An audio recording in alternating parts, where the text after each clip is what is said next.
en nous qui sait et qui, voire qui lit le monde. Alors, les participants à cette table ronde sont Dominique Douet. Je plaisante. Dominique Douet n'a pas pu être avec nous pour des raisons de santé. C'est un auteur français de science-fiction important et qui a écrit beaucoup il y a longtemps, moins pendant quelques années, et dont 2 ou 3 livres au moins ont été publiés récemment au Mouton électrique, y compris un roman vraiment important et important par la taille, important par la thématique, important par la qualité, qui s'appelle La Fenêtre de Diane. Donc si vous avez l'occasion d'acheter et de lire La Fenêtre de Diane de Dominique Douet, je vous le recommande fortement. Un des aspects du livre, c'est qu'il existe une planète quelque part en dehors de la galaxie qui est un immense sphère de données qui est lue par des machines et par des machines humaines qui, en lisant les données, reconstituent un monde hallucinatoire. Donc ça, c'était Dominique Douet. Merci Dominique. Et on espère qu'il va se rétablir vite parce que ses problèmes étaient sérieux, bien sûr. Et maintenant, passons aux invités présents qui ne sont pas en virtuel. Là. Olivier Paquet. Auteur, bien sûr, formation en sciences politiques il y a quelques années, auteur de pas mal de livres, dont la trilogie du Melkin chez La Talente, je cite toujours celui-là, et Bleu Argent, c'est ça, c'est un des derniers parus, non, Jardin d'hiver est le dernier paru, mais je voulais changer un petit peu, on avait parlé de Jardin d'hiver à l'occasion du truc sur l'écologie, Bleu Argent, c'est paru en 2014, c'est moins récent. Mais c'est bien aussi, hein, un livre, ça ne meurt pas si vite que ça. Sarah Doc, vous la connaissez, vous l'avez peut-être écoutée il y a 2 heures sur une autre table ronde. Elle est traductrice, elle est enthousiaste de la SF depuis peu de temps, parce qu'il faut lui laisser le temps de naître. Elle a écrit récemment, puisque c'est paru, enfin elle a écrit récemment, en tout cas, est paru récemment, en 2016, son livre Technophérie,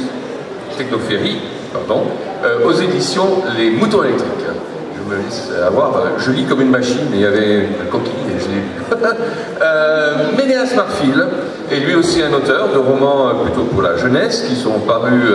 donc Ménéas, c'est quelqu'un qui a roulé sa bosse, qui a fait beaucoup de métiers, qui a vécu dans des endroits que nous considérons comme exotiques parce que nous n'y avons pas vécu, comme Madagascar, et qui a, depuis quelques années, fait des livres de fantasy pour la jeunesse et aussi de science-fiction pour la jeunesse.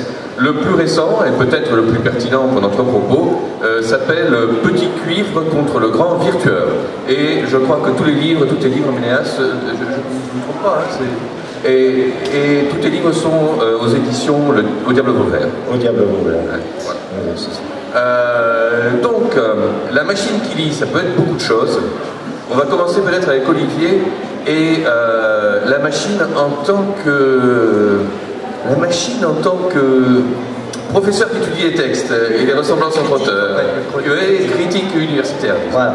C'est-à-dire que là, je parlais d'un domaine que j'ai connu un des professeurs de mes études qui s'occupait de ce domaine, qui est la lexicométrie. Et donc, l'idée de la lexicométrie, c'est d'analyser les textes et de les faire traiter par une machine, par un ordinateur. Et donc, ce chercheur avait analysé des tas de textes d'auteurs français, et donc toute une galaxie d'auteurs français, et il avait obtenu finalement une sorte de carte de proximité entre les auteurs. Et donc on voyait par exemple tous les auteurs du nouveau roman, ils étaient assez proches, il semblait normal. On voyait dans un coin que Flaubert et Maupassant, au début de la carrière de Maupassant, étaient très proches, il y avait une vraie proximité, ce qui était normal parce que ce qu'on connaît de l'histoire de Maupassant, c'est que Maupassant était fan absolu de Flaubert, donc il y avait une vraie proximité, donc tout ça était logique. Et puis il y a eu un truc, et ça le chercheur aussi le savait, il voulait vérifier un truc, il y a une sorte d'anomalie d'une certaine manière, c'est qu'il voyait qu'il y avait une sorte de fusion entre certaines pièces de théâtre de Molière et l'écriture de Corneille.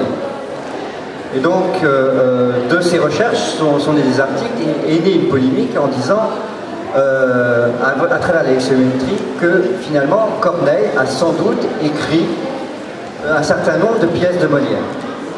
Ça, ils l'ont trouvé grâce à la lexicommétrie.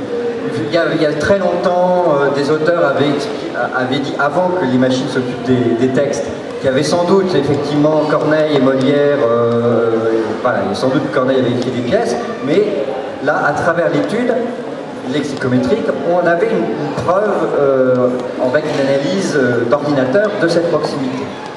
Donc évidemment, ça a créé une polémique, parce que est-ce que vraiment un ordinateur peut faire de l'analyse et de trouver des proximités d'auteur? Il faut savoir que tous les textes étaient analysés, parce que ça c'est aussi intéressant dans les lexicométries, c'est qu'il ne s'agit pas juste de regarder, on prend la liste des mots et puis on mouline et on voit ce qui se passe, on balise le texte, on regarde la syntaxe, on regarde les proximités, il y a tout un travail de découpage du texte pour le faire rentrer dans la machine.